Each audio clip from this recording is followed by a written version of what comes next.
Hey, good afternoon everyone, Trackman 44 here. Hey, today we're going to go ahead and try that Holzfforma chainsaw mill.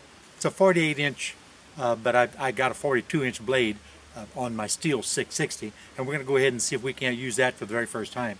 I was in a quandary as to what to do with this in particular. I still don't know if I'm going to make slabs out of it or if I'm going to cut it down small enough to where it'll still fit on the OS 27 Frontier bandsaw mill, get more material out of it. Haven't decided that. I'm going to determine that once we get started. I went ahead and debarked it anyway because it was so filled with mud and everything. You know, there was even some gravel.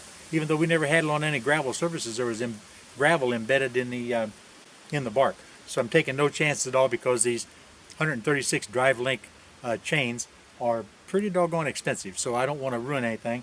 So this is just a test piece. So I'm just going to do it and see what we're going to get out of it.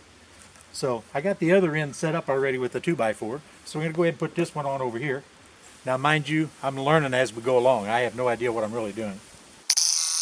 I'm only doing this because I saw other guys use 2x4s. I don't know what I'm going to do yet for permanent.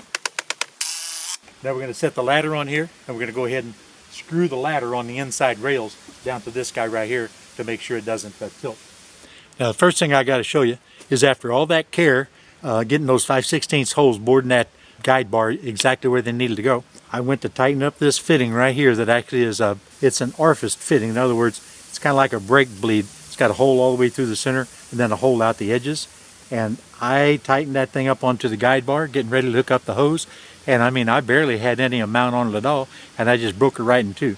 Now, obvious, I should have thought a little bit more before I tightened it down because there's not very much material at all left by the time you bore that hole in. So, what I did, the old tried and true, I just used zip ties and then tied the hose to where it'll drip on the returning side of the guide bar.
I want to idle it down, let it cool down for a little bit after that kind of hard pull. That sure as heck ain't nothing like cross cutting, like cutting, you know, cutting rounds or blocks of wood. But I ain't never ripped anything, you know, 7 feet long before. Okay, he's unscrewing this whole contraption. The ladder and the boards were screwed into the log, and the ladder was screwed onto the boards. To give a straight edge. Yes, it's a straight edge and also to keep the whole mess together. Once he takes that off, then maybe we'll get to see what this board looks like. Although this slab is going to be freaking heavy.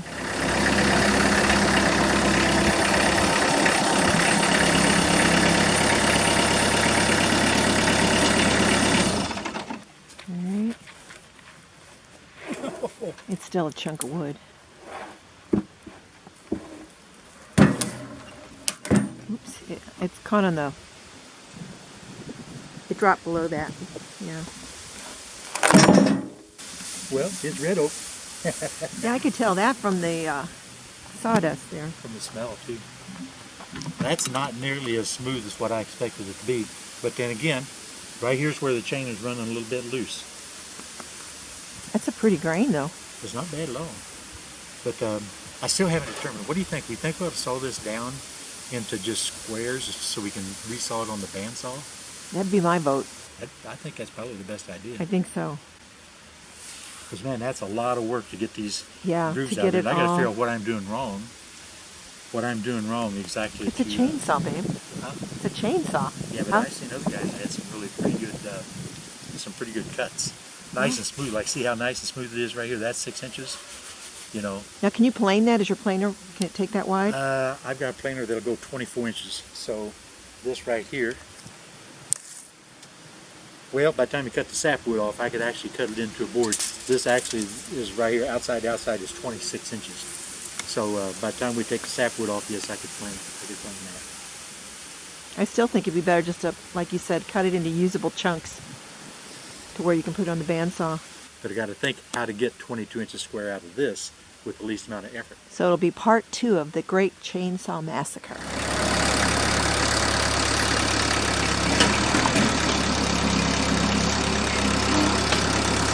Alright, what we tentatively decided to do is try to square this log up.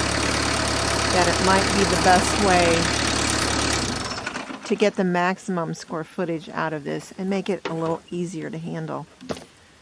There really is no easy way with this size log. And this is the shorter one. Okay, I get to read the level. Tell me when we're dead in between the two black lines there on the top board.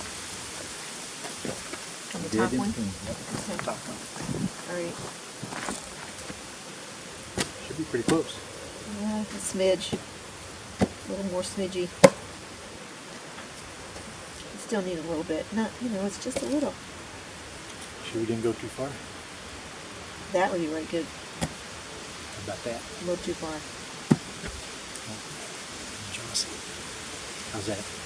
That looks pretty good. Yeah, cool.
Okay, he's got another slab on the top cut now.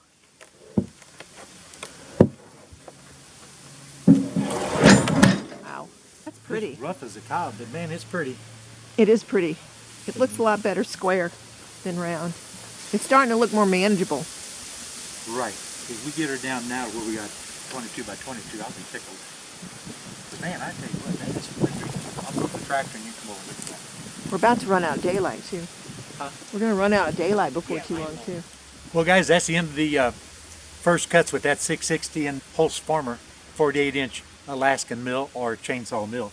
Now, I've had the 660 for several years, so, we use that for processing, for the bigger cuts and everything, But at any rate, this is the first time we ever used that Holtzfforma mill, and it's definitely a learned experience, no doubt about it. I still don't know exactly what we're doing yet.